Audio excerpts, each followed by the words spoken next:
2011 में अलकायदा के सरगना ओसामा बिन लादेन का पाकिस्तान के अबैटाबाद में किया गया था।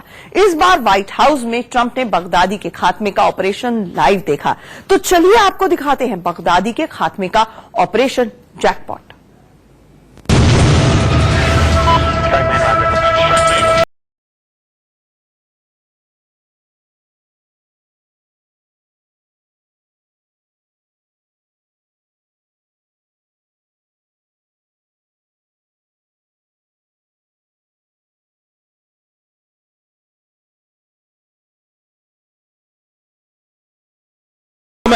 रात के करीब 2 बजे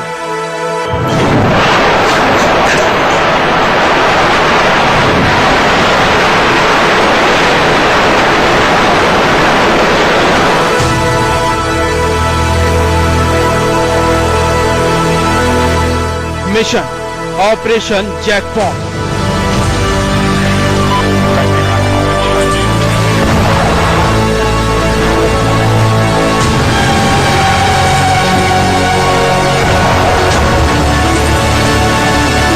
टारगेट दुनिया का सबसे खूंखार आतंकी अबू अल बकर बगदादी।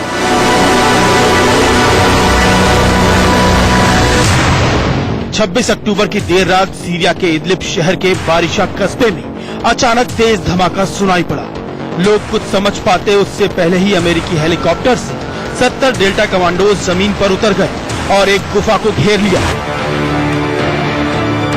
अमेरिकी एजेंसियों को पुख्ता जानकारी मिली थी कि दुनिया का सबसे खूंखार और खतरनाक आतंकी बगदादी इसी गुफा में छुपा हुआ है।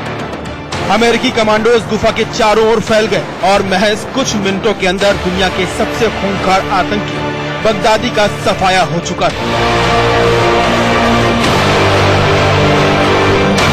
इस पूरे ऑपरेशन को ठीक वैसे ही अंजाम दिया गया था जैसे 2011 में पाकिस्तान के एबटाबाद में ओसामा बिन लादेन को मारने के लिए चलाया गया था। ऑपरेशन का नाम भी लादेन को मारने के लिए चलाए गए ऑपरेशन जैकपॉट के नाम पर ही रखा गया। 2012 में बराक ओबामा ने पूरे ऑपरेशन को लाइव देखा था, तो 26 अक्टूबर 2019 की रात को राष्ट्रपति डोनाल्ड ट्रंप रात भर जगे रहे और व्हाइट हाउस में बैठकर पूरे ऑपरेशन को लाइव देखा। तो चलिए आपको बताते हैं कि आखिर पूरे ऑपरेशन को कैसे अंजाम दिया गया।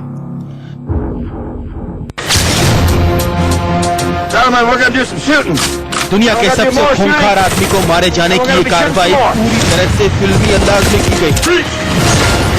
अमेरिकी सेना के 70 जांबाज डेल्टा कमांडोज को हेलीकॉप्टर से जमीन पर उतारा गया और फिर उन्होंने बगदादी के उस गुफानुमा बंकर को घेर लिया जिसमें छिपकर वो दुनिया में दहशत फैलाने की योजनाएं बनाता था। अमेरिका के जांबाज कमांडोज अत्याधुनिक हथियार से लैस थे। ऑपरेशन को अंजाम देने के लिए उनके साथ ट्रेन कुत्ते और रोबोट भी थे। अमेरिकी कमांडोज किसी भी आत्मघाती हमले के लिए पूरी तरह से तैयार थे। उनका मकसद केवल एक था, बगदादी जिंदा या मुर्दा। बगदादी की गुफा को घेरने के बाद पूरी सावधानी से डेल्टा कमांडोज आगे बढ़ रहे थे। गुफा के दरवाजे को खोलने में रिस्क था। आशंका थी कि उसकी आड़ में कहीं भारी विस्फोटक लेकर आतंकी बैठे न हो। ऐसे में कमांडोज ने गुफा की एक दीवार को ही उड़ा दिया।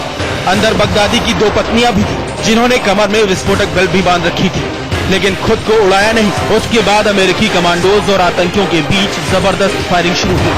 चारों ओर केवल गोलियों की गड़गड़ाहट सुनाई पड़ रही थी।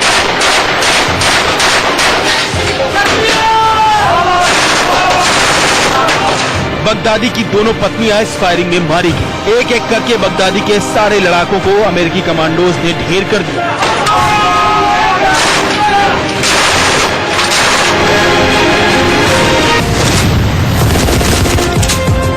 इसके बाद अंधेरी गुफा में ही अमेरिकी सेना हर कमरे की तलाशी लेने में जुट गई। इस बीच एक अरबी बोलने वाले शख्स ने बगदादी से सरेंडर करने को कहा, लेकिन बगदादी ने सरेंडर की बजाय भागने का फैसला लिया। डेल्टा फोर्स ने गुफा के हर कोने और भाग सकने के हर रास्ते की तलाश शुरू कर दी। गुफा में जिंदा बचे आईएस के आतंकियों को पता था कि अब उनका वक्त आ गया है और उन्होंने बगदादी से पहले सरेंडर कर दिया।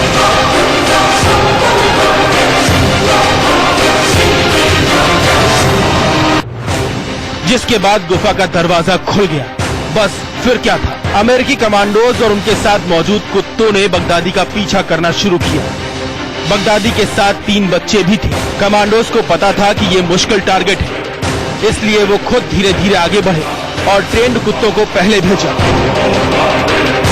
अपनी मौत सामने देखकर बगदादी इधर उधर भागने लगा, रोने लगा, गिड़गिड़ाने लगा, लेकिन अमेरिकी कमांडोज ने कोई रहम नहीं खाया। बगदादी को दौड़ा दौड़ा कर मारा।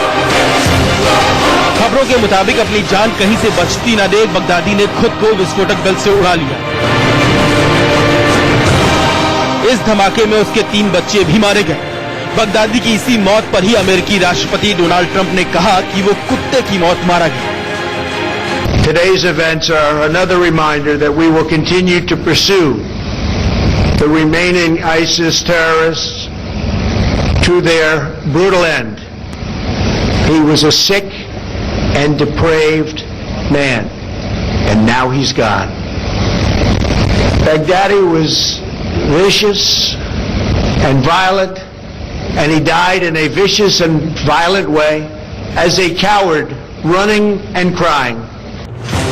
बगदादी के आत्मघाती विस्फोट के बाद पूरी गुफा में धुआं छा गया। जब अमेरिकी सैनिक उसे खोजते हुए वहां पहुंचे तो पाया कि बगदादी मर चुका है। बगदादी की मौत की पुष्टि करने के लिए अमेरिकी कमांडोज ने उसके शरीर के अंगों के जरिए डीएनए टेस्ट किया, जिसमें बगदादी के मारे जाने की पुष्टि हो गई। फौरन अमेरिकी सैनिकों ने व्हाइट हाउस को ऑपरेशन के सफल होने की जानकारी दी। Bureau report, India news.